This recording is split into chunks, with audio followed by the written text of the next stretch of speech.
Bueno, vamos a dar por iniciado entonces. Les doy la bienvenida a las reuniones científicas virtuales de Fardit. Yo soy Marco Marangoni, miembro de Fardit, y tengo el gusto de presentarles a la doctora María Florencia Virriel. Ella es una colega nuestra que hace neuroradiología en Montevideo, una colega uruguaya, que se formó en Montevideo en el Hospital de Clínicas y fue luego una becaria de la CILAN en el Medical College of Georgia, y actualmente se desempeña entre Montevideo y Punta del Este, principalmente en las instituciones médico uruguaya, CUDIM, el Servicio Médico Integral, la Asistencial y Mautone. Así que bueno, vamos a escuchar la clase de la doctora Florencia. Muchas gracias por estar con nosotros, Florencia. Bueno, muchas gracias por la invitación. Es un placer participar en las charlas. Voy a compartir mi pantalla. Un segundo nada más, que antes que me olvidé de decirles, si alguno tiene alguna pregunta para hacer durante la clase, abajo tienen una parte donde pueden poner sus preguntas, cosa que al final de la clase las podemos ir leyendo desde ahí y nos sacamos la duda con la doctora. Así que abajo en el Zoom pueden ir haciendo sus preguntas. Ahora sí, Florencia, todo tuyo. Bien. ¿Ahí está bien? Sí, se ve perfecto. Bien, perfecto. Bueno, vamos a hablar de las encefalopatías tóxico-metabólicas. Los objetivos de esta presentación van a ser recordar las principales encefalopatías tóxico-metabólicas que van a afectar al sistema nervioso central, describir sus aspectos imagenológicos clásicos y probables diferenciales. A modo de introducción, decimos que el encéfalo es un órgano relativamente pequeño en peso y volumen, pero es uno de los más activos metabólicamente. Se ocupa de o consume el 15% del gasto cardíaco, el 20% del oxígeno y el 20% de la glucosa, por lo tanto va a ser muy sensible a estas alteraciones metabólicas. Las encefalopatías tóxico-metabólicas se definen como un grupo de condiciones que por diferentes cambios fisiopatológicos van a llevar a alteraciones en el funcionamiento del sistema nervioso central. Son enfermedades que se presentan por lo general con síntomas severos y con un inicio súbito, y que pueden llegar a provocar un daño encefálico irreversible de no ser detectadas a tiempo, pero tienen una potencial intervención. Y aquí es donde entra el rol de la imagenología, en hacer un diagnóstico temprano, en limitar diferenciales, y también puede aportar elementos de valor pronóstico. En los estudios de imagen se van a presentar o se van a manifestar con aspectos imagenológicos y con distribuciones que van a sugerir determinados diagnósticos cuando el contexto clínico es incompatible. En cuanto a los aspectos imagenológicos, hay que recordar que estas lesiones, estas encefalopatías tóxico-metabólicas, se presentan por lo general como lesiones bilaterales y simétricas. Como se ve acá, se ve el señalador. Por lo general tienen algunas, la mayoría de ellas, restricción en difusión, y por lo general no tienen efecto de masa y no tienen realce, o no necesariamente. De todo esto es importante recordar lo de lesiones bilaterales y simétricas. Muchas veces nos encontramos con lesiones bilaterales, pero que son, como en este caso, asimétricas. Cuando son parcheadas, focales, asimétricas, lo más probable es que estemos ante algo infeccioso, traumático o incluso neoplásico. Y cuando tenemos lesiones que son bilaterales y simétricas, como se ve acá, lo más seguro es que sea algo tóxico, metabólico o degenerativo. El otro aspecto, en la distribución, se pueden describir patrones según la distribución, que es como lo vamos a ir estudiando. Hay un patrón que es el que afecta a la sustancia gris, ya sea a nivel de la corteza, de los ganglios de la base o de los tálamos. El otro es cuando afecta a la sustancia blanca, ya sea la sustancia blanca hemisférica o también el cuerpo calloso. Y el tercer patrón es cuando afectan al tronco encefálico. Así es como lo dividí para ir estudiándolo, y ahí vamos a ver diferentes entidades que van a afectar a diferentes sectores. Vamos a comenzar viendo las alteraciones que comprometen la sustancia gris. Y vamos a comenzar con las toxinas. Estas áreas de sustancia gris son afectadas por toxinas que interfieren con el metabolismo y con la respiración celular. Las toxinas pueden ser múltiples, vamos a ver las más frecuentes, las más conocidas. Una de ellas es el monóxido de carbono, que genera una alteración en el transporte y la entrega de oxígeno y cuando el porcentaje de carboxihemoglobina alcanza el 20% es cuando aparece el daño cerebral y también cardíaco, y se manifiesta por una necrosis simétrica a nivel de los globos pálidos. La imagen es muy característica, se ve en la tomografía. Esta imagen acá, focal, bilateral y simétrica a nivel de los globos pálidos, se ve hipodenso en la tomografía.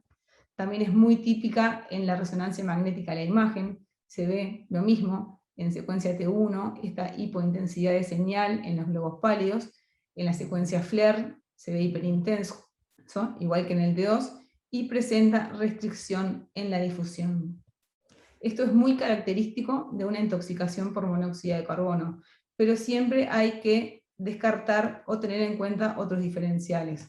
Por ejemplo, este otro paciente también presenta alteración de señal en los globos pálidos de forma bilateral y simétrica, pero a diferencia de nuestro caso, que se limita solo ahí, en este caso tenemos como hay compromiso en el sector medial de ambos tálamos, también hay en el sector posterior del tronco, y no sé si alcanzan a ver ahí, pero también hay compromiso en los núcleos dentados. Este es un caso diferente, también es bilateral y es simétrico, es otro tipo de intoxicación, es un niño con un síndrome de West que presenta una intoxicación por el tratamiento con vigabatrina.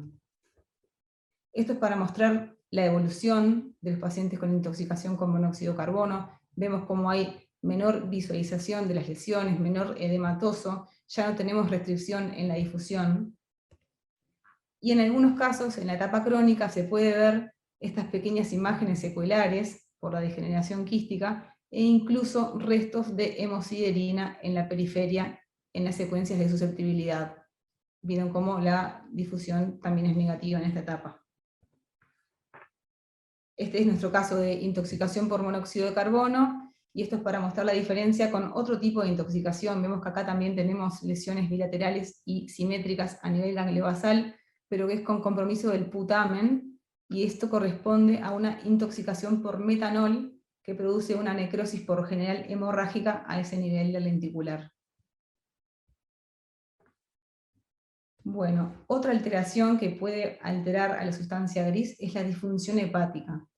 Y tiene dos formas de manifestarse. Está la crónica, que es la más frecuente, y está la aguda, que es la más severa.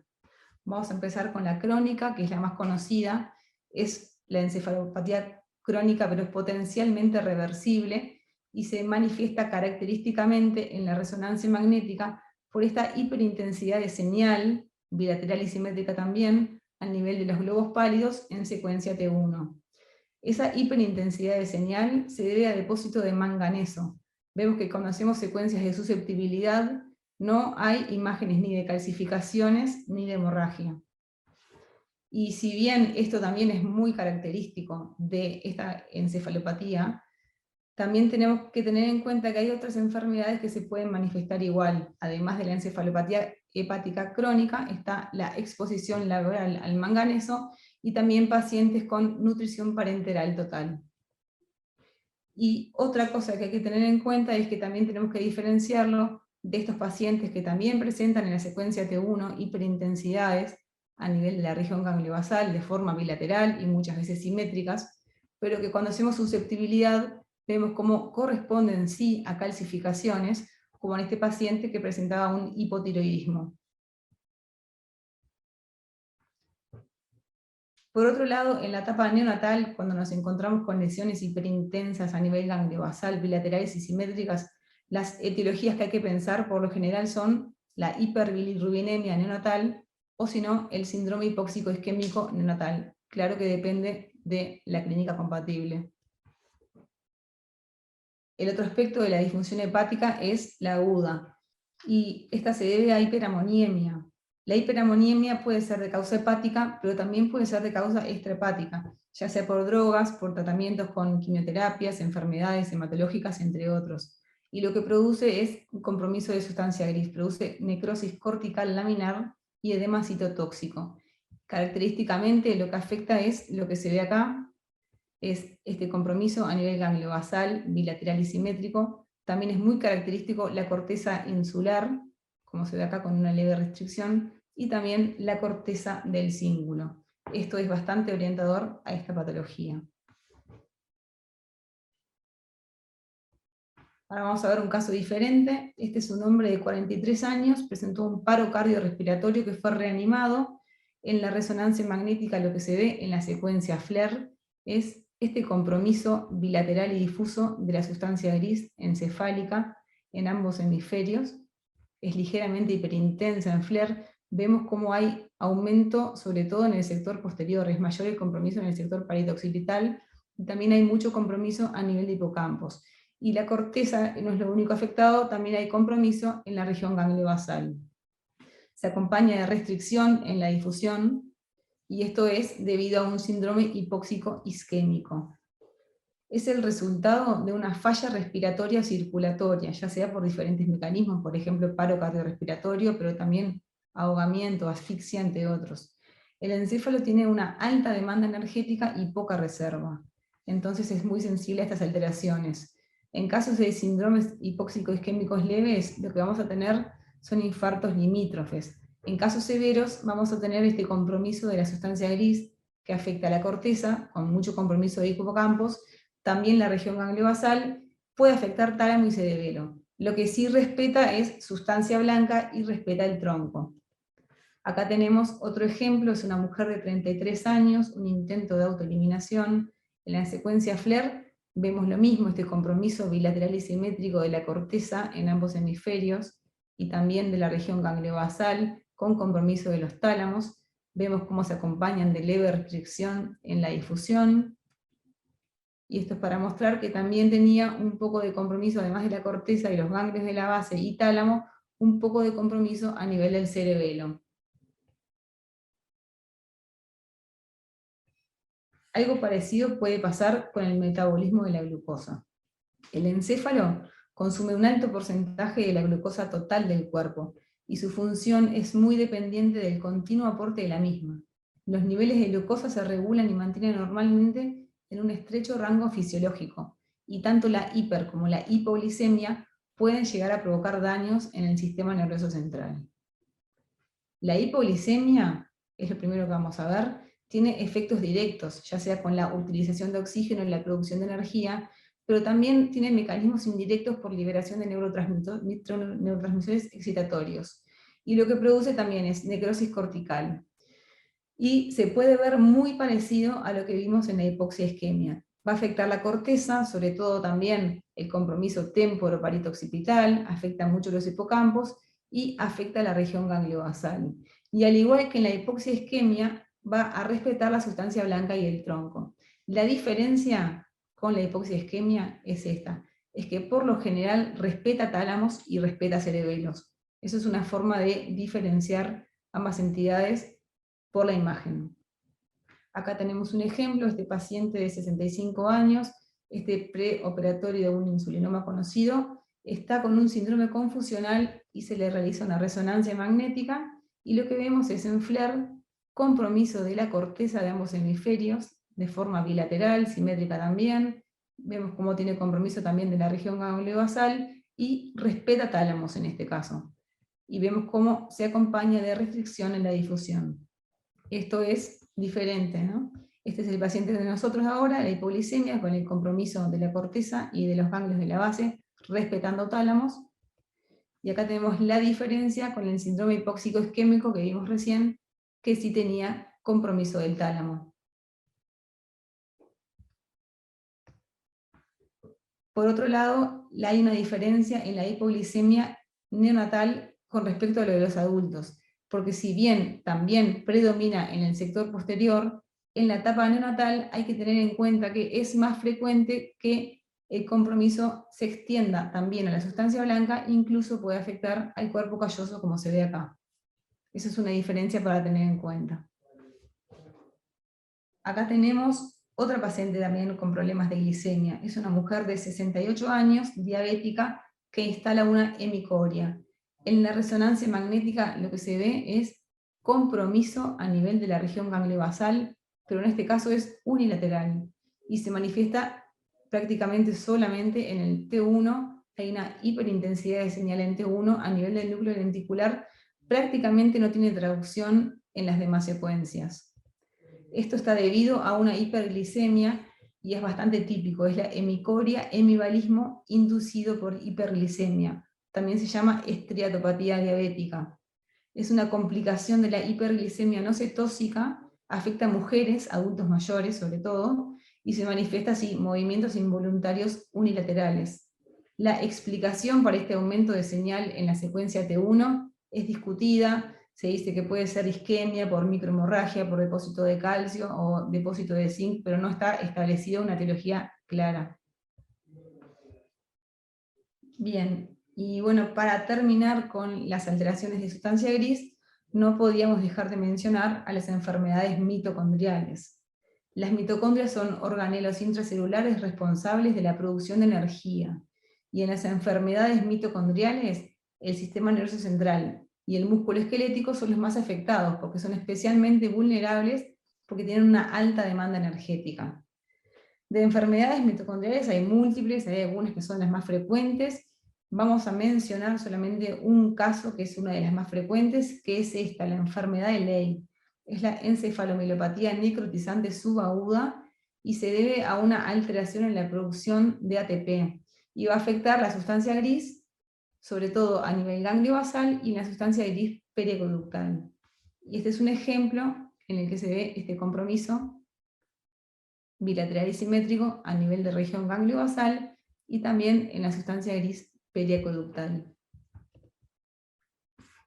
Entonces, para repasar lo que vimos de sustancia gris, compromiso de sustancia gris, vimos toxinas como el monóxido de carbono, la intoxicación por metanol, la disfunción hepática en su forma crónica y en su forma aguda, síndrome hipóxico isquémico que afectaba a tálamo, hipoglicemia que respetaba a tálamo, hiperglicemia con la esteatopatía característica, y también las enfermedades mitocondriales. Bien, pasamos ahora entonces a ver cosas frecuentes que nos afectan la sustancia blanca, ya sea la sustancia blanca hemisférica o también en el cuerpo calloso. Vamos a ver algunas entidades. Acá tenemos un caso muy típico, muy característico, en el que se ve compromiso en la sustancia blanca subcortical de ambos hemisferios, en el sector posterior. Si a esto le agregamos que se trataba de un paciente de 65 años, hipertenso crónico, con cefaleas y alteraciones visuales, y que agregó una convulsión, creo que todos van a saber de qué se trata esto. Es un PRES, una encefalopatía posterior reversible. Si bien se asocia mucho a la hipertensión, es conocido también que tiene múltiples asociaciones, como la preeclampsia, la eclampsia, tratamientos con inmunosupresores, uremia, entre otros, y que los mecanismos planteados para su producción son estos dos. Uno es la falla en la autorregulación con edema vasogénico, y lo otro es la vasculopatía que produce con disfunción endotelial. Acá tenemos el caso que vimos recién. Si bien se llama encefalopatía posterior reversible, hay que saber que no siempre es posterior. Acá tenemos, por ejemplo, compromiso en la sustancia blanca anterior a nivel frontal, y esto no invalida el diagnóstico. Por lo menos en este caso fue reversible, porque acá vemos un control en el que prácticamente hay una resolución casi completa de las alteraciones en la evolución. Este es otro paciente también con un PRES, con mucho compromiso posterior, como se ve acá, mayor entidad del edema en la sustancia blanca. Vemos como no tiene restricción en la difusión, pero cuando hacemos secuencias de susceptibilidad, vemos cómo se ve este pequeño componente hemorrágico, que no es infrecuente, no es raro de ver en el PRES, y que antes se pensaba que sí o sí agregaba un factor de mal pronóstico para la enfermedad, pero ahora se ve con más cautela que no siempre es así.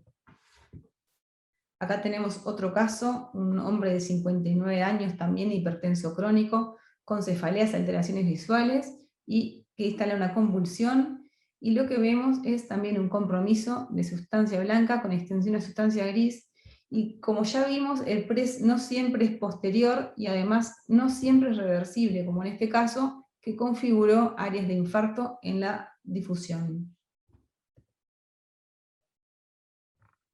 Bien. Vamos a hablar un poco de medicación. Son múltiples las medicaciones que pueden afectar la sustancia blanca: inmunosupresores, quimioterapia, agentes antiinfecciosos, anticonvulsivos, y hay varias formas de manifestarse la intoxicación. Vamos a ver alguna de ellas.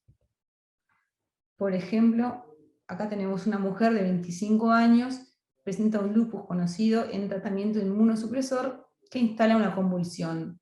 En la resonancia magnética, arriba tenemos secuencia FLAIR y abajo tenemos difusión. Vemos como hay también un discreto compromiso en la sustancia blanca subcortical de ambos hemisferios, pero también no se limita solo ahí, tenemos compromiso en otros sectores, como vemos acá a nivel insular, incluso tiene compromiso a nivel del tronco, como se ve acá.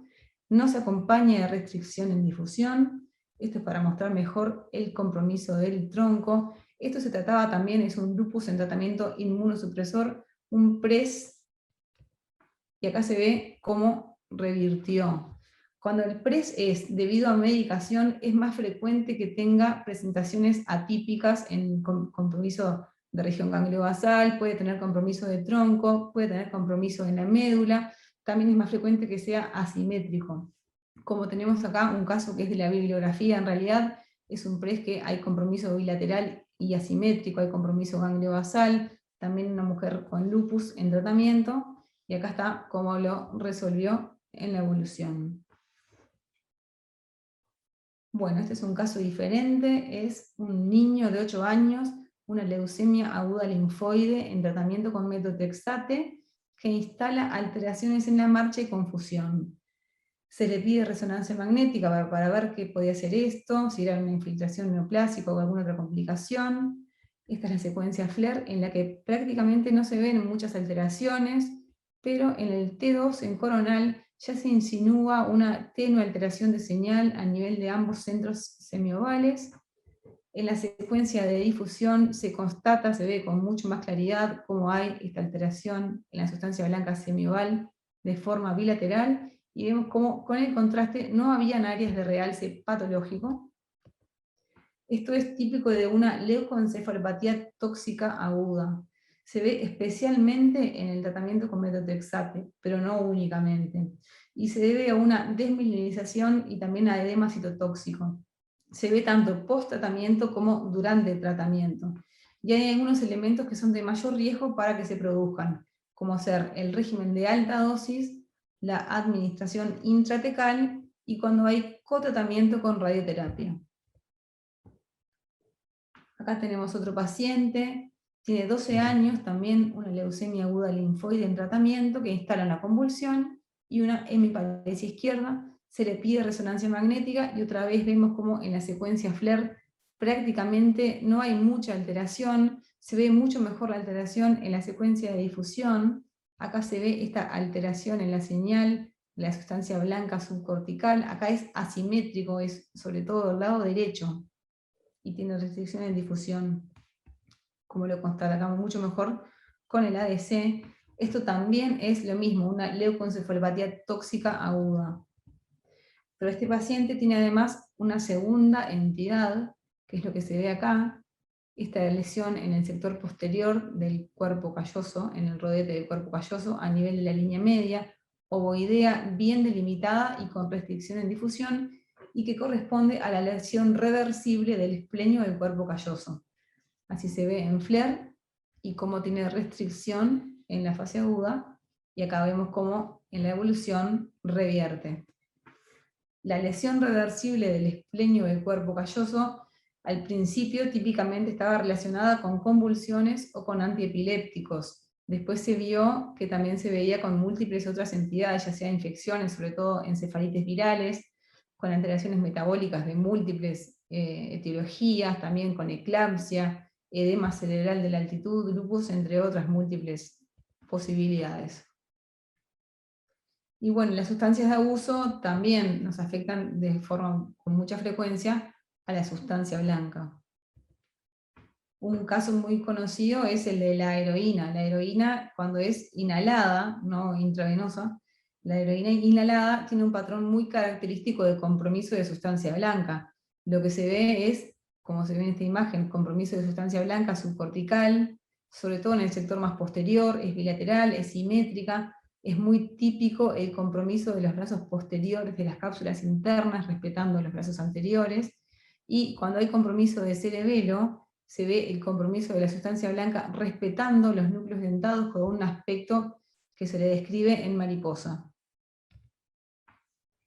Bueno, el alcohol es una de las sustancias de abuso más comunes, cruza la barrera hematoencefálica, es una potente neurotoxina, tiene múltiples efectos a corto plazo, a largo plazo, tiene efectos directos, efectos indirectos, y tiene muchas formas de manifestarse, muchos posibles mecanismos. Vamos a ver algún ejemplo. Esta es una mujer de 49 años, alcoholista, con confusión y deterioro cognitivo, que instala también una convulsión. Se le pide una resonancia magnética, mostramos un axial FLAIR, como hay una alteración en la señal del cuerpo calloso de forma difusa en el sector anterior, en el sector posterior y también en el cuerpo. Es hiperintenso en FLAIR y es también hiperintenso en T2, como se ve en esta imagen coronal, y asocia restricción en difusión. Cuando damos contraste vemos que también se ve algún tenue pequeño sector de realce. Esto es típico del Marquia-Fava, es la degeneración del cuerpo calloso, se produce desmielinización y en la evolución necrosis quística. Característicamente afecta a las capas medias del cuerpo calloso. Este es otro paciente diferente, pero con lo mismo, se ve en secuencia FLAIR este compromiso más focal del cuerpo calloso en este sector lateral del rodete y a nivel de la rodilla.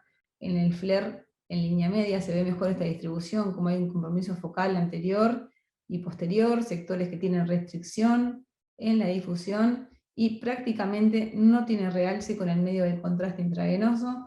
Esto es lo mismo, el Marquia-Fava puede tener dos formas. Uno es el tipo A, que es con peor compromiso de conciencia, con un edema difuso del cuerpo calloso, y el tipo B, que tiene un pronóstico más favorable, que tiene compromiso parcial.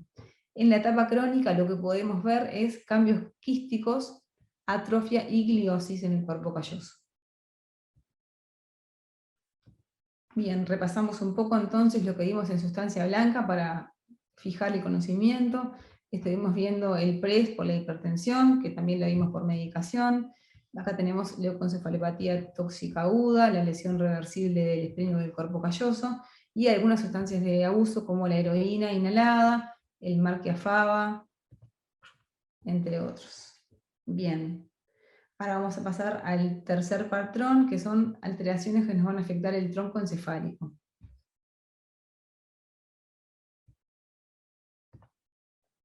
Vamos a empezar con este ejemplo. O sea, una mujer de 48 años con anorexia. Hace un mes empezó con deterioro cognitivo, instaló un sexto par. Se le pide una resonancia magnética y lo que vamos a ver es este compromiso a nivel del tronco en la sustancia gris periaqueductal. Hay compromiso también a nivel de los cuerpos mamilares y en el sector medial de ambos tálamos. Todo esto con hiperintensidad de señal en secuencia FLAIR. Acá tenemos un corte FLAIR en la línea media para ver mejor esta distribución. Se ve bien el compromiso a nivel periaqueductal y sobre todo el compromiso a nivel de los cuerpos mamilares. Se acompaña de restricción en difusión, como se ve acá, y tras la administración de medio de contraste presenta algún sector de leve realce. Esto es típico de una encefalopatía de Wernicke que se debe al déficit de vitamina B1, tiamina.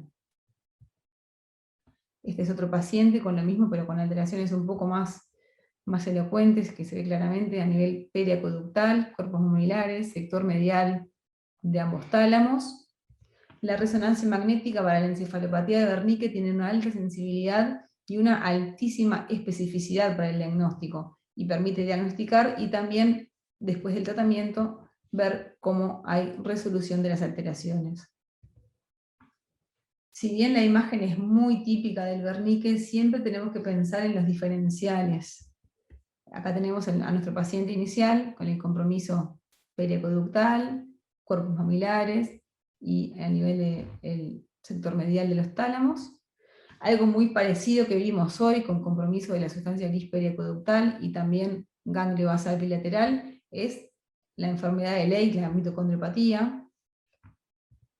Otra cosa que se puede tener en cuenta, compromiso medial de ambos tálamos, el infarto de Percherón, y también hoy vimos algo que comprometía el sector medial de ambos tálamos, y también la región ganglio basal, y también el tronco encefálico, que era la intoxicación por vigabatrina.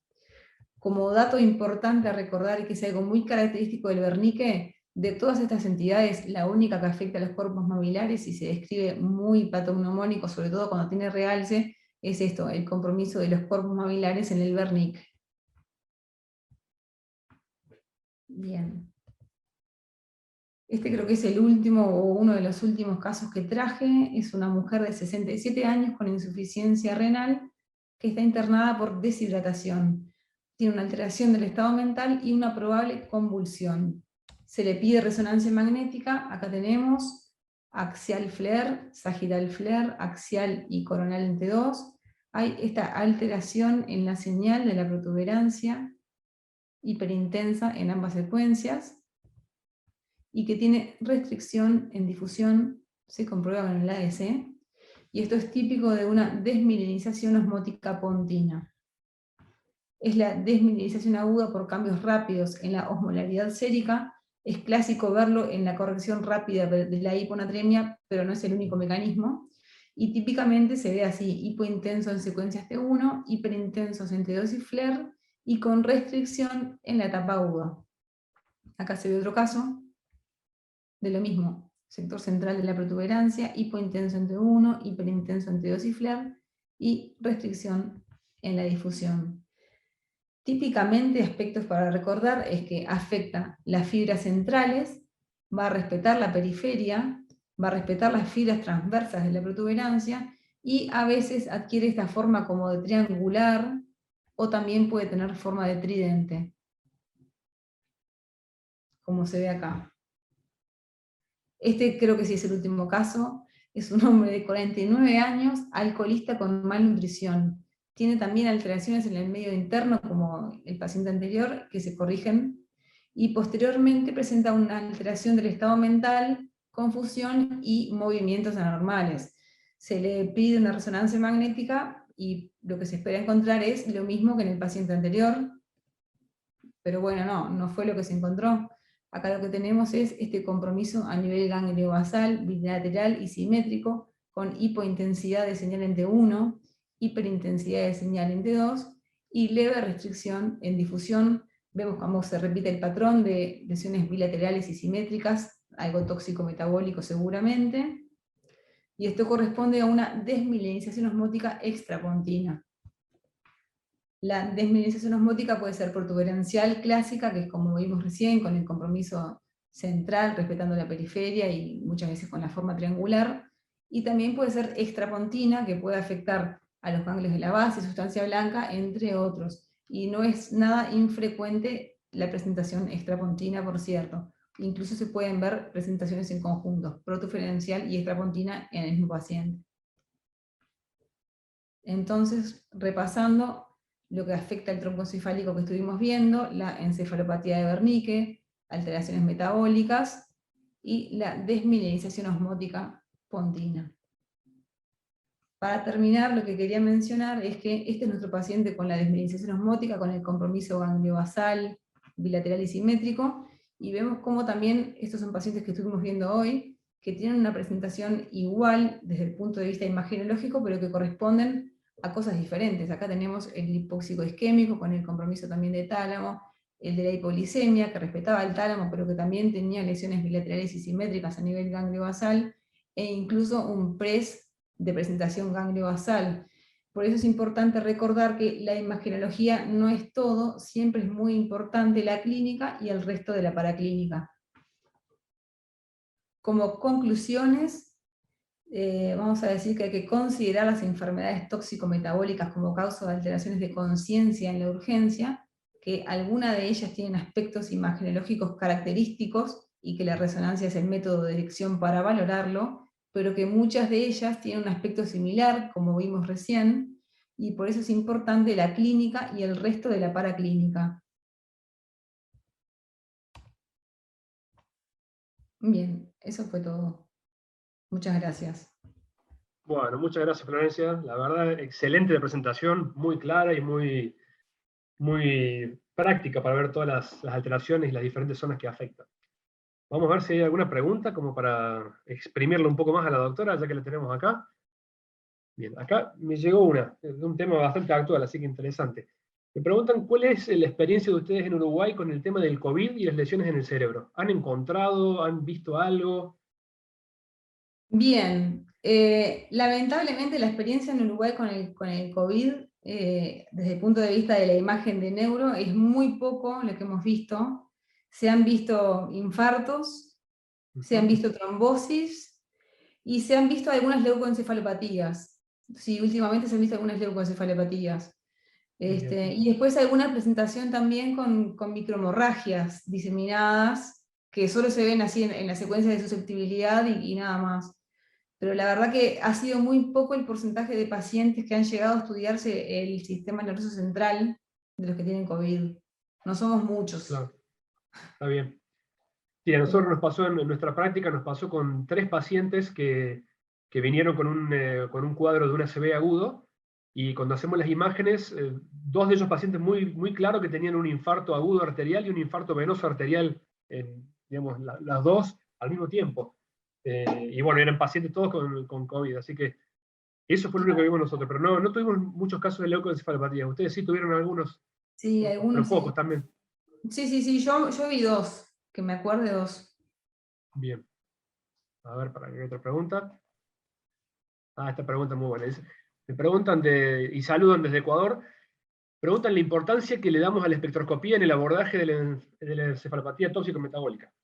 ¿Qué utilidad le dan ustedes? Bueno, en realidad puede tener, este aporte puede tener también, sobre todo para descartar diferenciales, pero no es algo que lo hagamos de rutina nosotros, no hacemos espectroscopía de rutina. Sí hay algunas alteraciones que tienen patrones característicos, pero por lo general con las imágenes basales, más una buena paraclínica, se resuelve. No Bien, es algo que nosotros hagamos de rutina, la espectroscopía. bien. Y por ejemplo, supongamos que tenés un paciente de estos, porque nos pasa muy seguido, que por ahí viene, lo que nos pasa siempre a nosotros es la lesión del esplenio del cuerpo calloso, que uno ve una lesión, una hiperintensidad y empezás a preguntar a la clínica y no hay mucha claridad de qué le pasó a ese paciente. En esos casos, lo siguen, le hacen una evolución, le hacen espectroscopía, lo citan para hacer algún estudio, alguna secuencia especial, o cómo lo manejan ustedes. Por lo general se recitan, se controlan la evolución. Se Ujú. controlan la evolución. Bien. Sí. Sí, porque por ahí la espectroscopía es una herramienta medio polémica, ¿no? Es como que es muy buena, pero a su vez tiene bastantes Hay veces limitaciones. sí, hay veces que no aclara nada porque es algo infeccioso con algo inflamatorio, todo se puede solapar también. Entonces Sí, es como una herramienta más, pero no es algo que defina. Sí, sí tiene lugar, hay cosas que definen mucho, como en lo tumoral, en otras cosas sí, pero en este caso no le damos tanta utilidad. perfecto. Bueno, no sé si habrá alguna pregunta más. Vamos a dejar un ratito más para ver si alguien tiene alguna pregunta más para hacer. Y con el tema de las drogas ilegales en Uruguay, ¿tienen mucho problema con las adicciones? Bueno, ahí mencionaste algunos casos, pero ¿tienen mucho problema con eso allá? Sí. ¿Y cuáles Se ve. son las sustancias que suelen encontrar lesión en el cerebro? Y acá se ve de todo. Se ve de todo. En realidad hay mucho infarto por cocaína, por ejemplo, Ajá. hematomas, mucha vasculitis, por eso también. Después eso es mucho. Bueno, el alcohol también se ve mucha cosa por alcohol. Ajá. Eh, Heroína inhalada, no tengo tantos estudios, pero sí después hay intoxicaciones, solventes, hay de todo. Sí, el que le gusta probar prueba con todo. Sí, se ve de todo, es variado. No nos aburrimos. Así es. Bueno, me parece que no hay más preguntas y se está haciendo tarde, así que los vamos a dejar a todos que descansen. Bueno, Bueno, espero no nuevamente dar. muchas gracias, Florencia, por tu presentación. Excelente, la verdad. Muchas Muchas gracias gracias a por compartir ustedes. tu tiempo. Gracias por la invitación. Un Bien. placer. Bueno, Y les voy a extender la invitación para la próxima reunión, que es el 18 de noviembre, la próxima reunión científica virtual de Fardit, y un agradecimiento a la gente de Bayer que auspicia estas sesiones. Así que bueno, y muchas gracias a todos por haber se unido a esta presentación. Bueno, Muchas gracias. buenas noches. Muchas Buenas noches. gracias. Adiós.